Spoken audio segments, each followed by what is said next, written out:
Hello guys, आपण आज to समचा question solve करणार आहे. लिट कोडचा पहिलाच क्वेश्चन असतो तो टू सम आणि इम्पॉर्टंट पण आहे, खूप ठिकाणी विचारतात. ओके, डिस्क्रिप्शन एकदा वाचून घ्या. आय होप वाचले असेल जर मी पाठवलं तेव्हा. ओके, एक्झाम्पल पण बघितलं असेल आपल्याला काय करायचं आहे. ओके, ऑन शॉर्ट नोटीस मी सांगतो आपल्याला काय करायचं आहे. एक ॲरे दिला आहे, त्यातल्या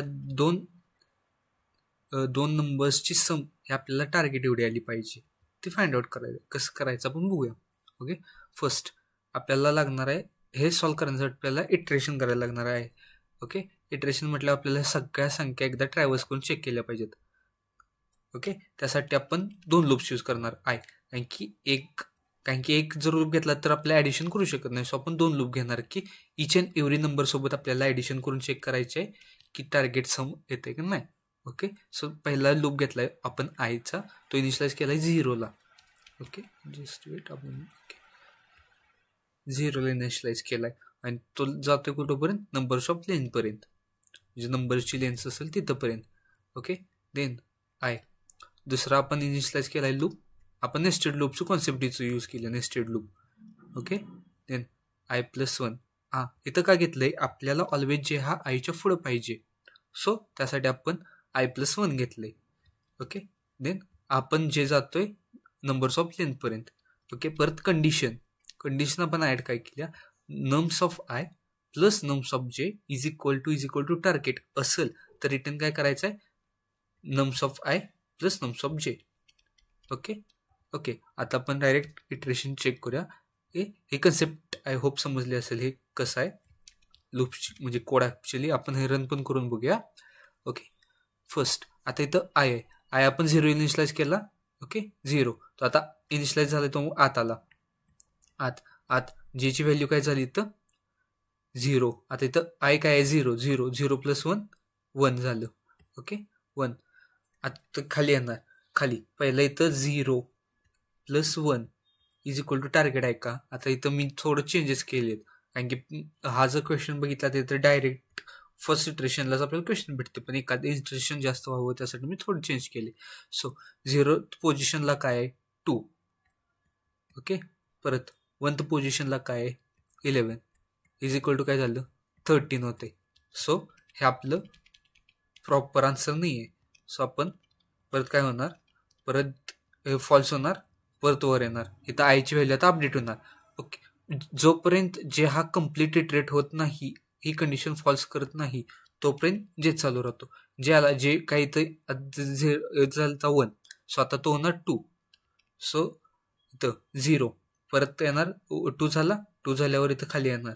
2 कसं झालं समजलं, हे एकदाच चेक करतो आपण, इथं एकदाच व्हॅल्यू समजते आपल्याला, इथं 1 आहे.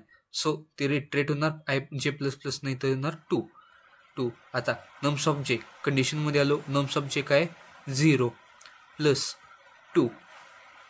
ओके, 0th पोझिशनला काय 2, 2nd पोझिशनला काय 7 इज इक्वल टू 9. ओके, हा आपला टार्गेट बरोबर आहे का, इज इक्वल टू 9. हे टार्गेट बरोबर आहे, हाय. मग आपण हे रिटर्न करणार. ओके, सिम्पल, समजलं. हे असं आहे.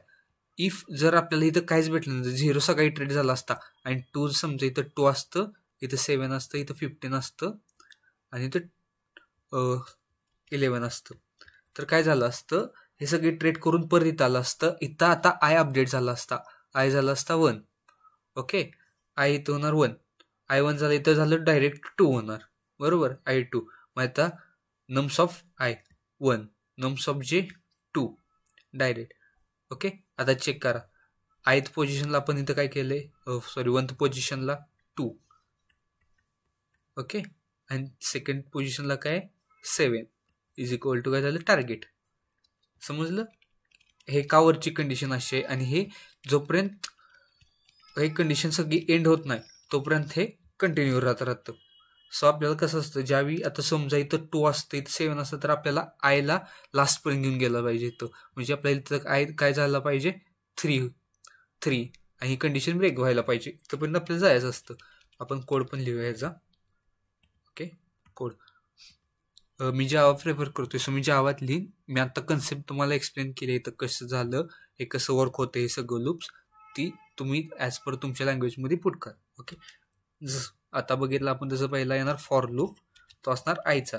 So int i is equal to 0, i greater than nums of less than nums of length i plus plus in another for loop, तो जेच असणार int j is equal to i plus 1, परत j less than nums dot length j plus plus. Okay, nums of length म्हणजे आपल्याला त्या ॲरेची length काढतोय. CPP मध्ये साईज वापरतात, म्हणजे प्रत्येक लँग्वेजमध्ये वेगवेगळं असतं. जर तुम्ही C यूज करत असाल ते सोडवण्यासाठी, तरी जर तुम्हाला इंडिव्हिज्युअली साईज ऑफ न अधिक व्हॅल्यू काढून एक व्हेरिएबल तयार केलं पाहिजे साईज नावाचं, आणि ते इथं यूज केलं पाहिजे. Okay, then condition if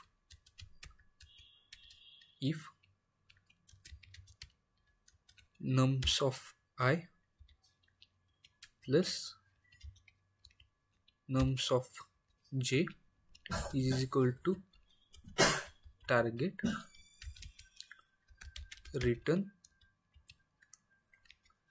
new int, आणि आपल्याला हे करायचं, शेअर करायचे, रिटर्न करायचे आय आणि जे ची व्हॅल्यू. Okay, after condition. आता कुठलीच कंडिशन भेटली नाही तर एक पॉसिबल कंडिशन भेटावी, काहीच नसतं त्यावेळी आपण रिटर्न करतो return new int braces just. Okay, run करूया.